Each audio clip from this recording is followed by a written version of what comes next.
Joining me is Dr. Michael Brown. He's the host of the nationally syndicated daily talk program, The Line of Fire, also author of A Queer Thing Happened to America and 20 other books, also director of the Coalition of Conscience. Michael, you had this interesting article in townhall.com called Is It Time to Throw in the Towel? And you really outline, I would argue, as well as I or anybody else I know could, the case for why the movement and activism against what I think is inevitable full marriage equality is happening. And you question, kind of tongue-in-cheek, whether the right wing should throw in the towel. But then you say, no, even in spite of all these things, public opinion and even Newt Gingrich announcing his belief that same-sex unions are inevitable, you say it is not time to throw in the towel. Why not, in spite of all these factors? Yeah, David, it's not a personal battle to start. You know, we can talk about the culture wars and use words like battle and stuff, but for me, it's never been a personal battle.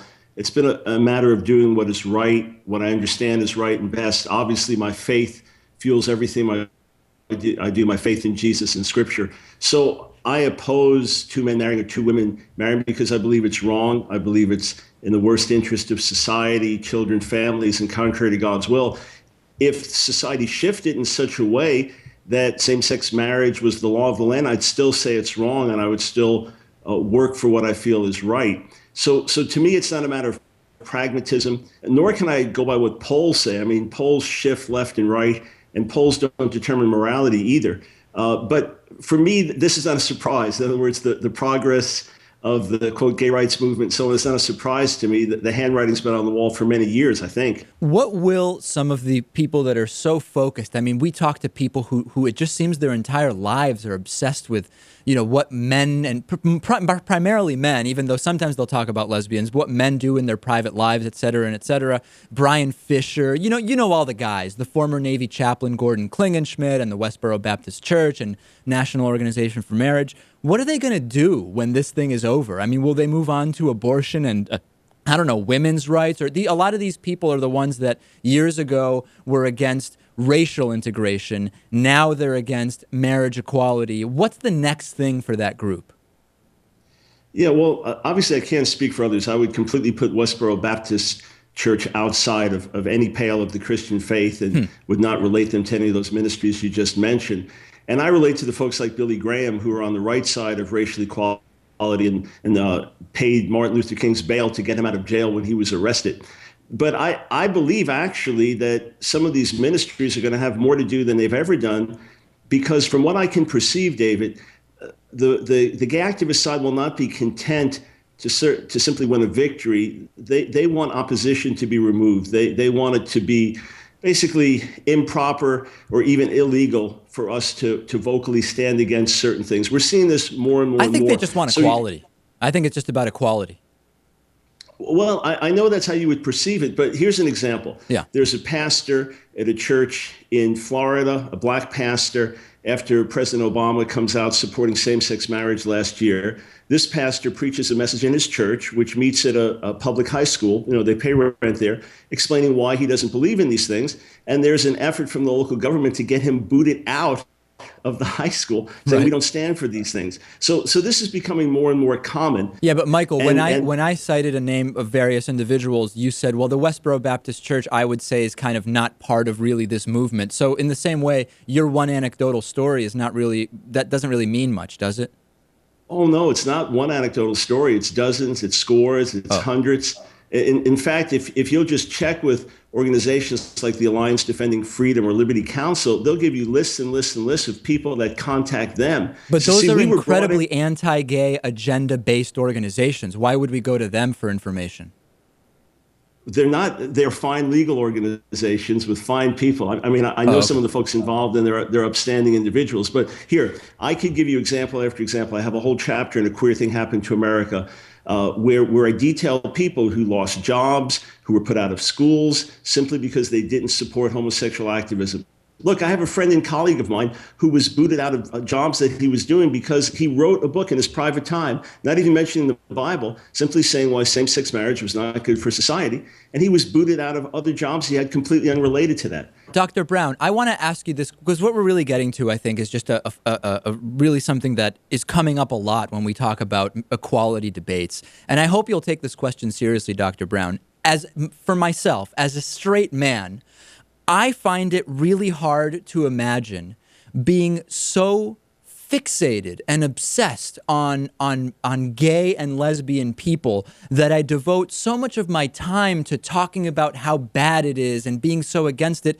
It's hard to imagine that, and it's happened with many people, and we get emails, that somebody like you who is so outspoken about this may not just be gay yourself. Can you address that? And it's a totally serious question because we've got 20, 30, 40 outspoken male anti-gay activists who have come out as gay or politicians. What do you think? Well, I think that's their issue. I mean, as someone that's been heterosexual from the first moment of any sexual romantic thoughts and has never had to deal with a homosexual thought in my life, the more I hear those things, the more it makes me wonder what's going on in that person's life. You know, I've got gay activists that constantly focus on what I write. Does that mean that they like me secretly? Or perhaps because you take a certain stand on these issues, I should assume that you're a closet conservative Christian. I mean, it's such a bizarre way of thinking. But when I read those pathetic thoughts, I think, what's going on with these people? Don't they have something better to do? And for me, look, I've written 22 books. One of them was devoted exclusively to the subject of homosexuality. Right. And if you follow my ministry around the world, 99% of my preaching, teaching around the world doesn't even touch on this. The fact is, these things came knocking at my door. My issues with the activism. And by the way, I didn't know that you were straight, but I'll take your word for it. No argument on it. I wonder why you fixate on these issues so much, though, because any interview you've asked me on has been on this subject. Well, all the pitches that we get from your booking service are related to this subject. So you should talk to them. You're being pitched by special guests as a gay marriage, anti-gay marriage guest. So that sounds like your issue with your booking service. That has nothing to do with me. That's fine, but I'm happy to discuss other issues with you. But as far as I know, no one pitched this. You just contacted me, correct? Yeah, well, we already had a relationship. You wrote an article in Town Hall about it. So again, you were putting yourself out there. This is the article you wrote. We're talking about your article. Absolutely, and I stand by it. And David, let me say this plainly. My issue is with activism. Right. This came knocking at our door, and we get the emails, the requests, issues with parents, things going on in schools.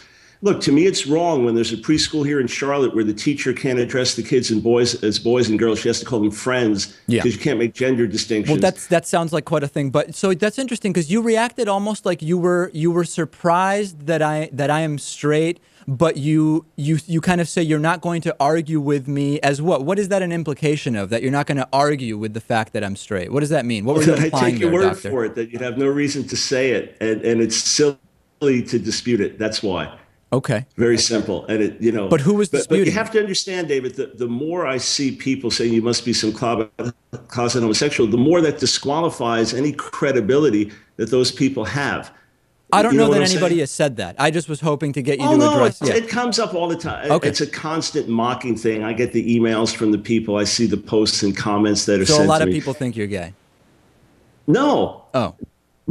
I thought you just said that you get posts all the time from people saying you're gay. It's the standard gay argument that when someone opposes these things, they must have some private issue, which is really a pathetic thing. Can't someone understand that I have an issue with two men marrying or two women marrying? Can't someone understand that the world's best mommy is not a good daddy? Can't people understand that there are biblical convictions that say God made us a certain way for a certain reason? Is that, you may differ, but is that so hard to understand? All right. Well, you've heard it from the man himself, Dr. Michael Brown. AskDrBrown.org is the website. Check out his nationally syndicated daily talk radio program, The Line of Fire. And he mentioned the book already, A Queer Thing Happened to America. Dr. Brown, you got to talk to that booking service. If you don't want to get booked on these issues, you got to have them pitch you on something else. David, I don't mind being booked on them. I write about them. The only thing is, don't pigeonhole me as if it's the only thing I focus on. That's all. All right. I think we've said it all, Dr. Brown. Thank you as always for appearing today. You have a great day, David. Thank you.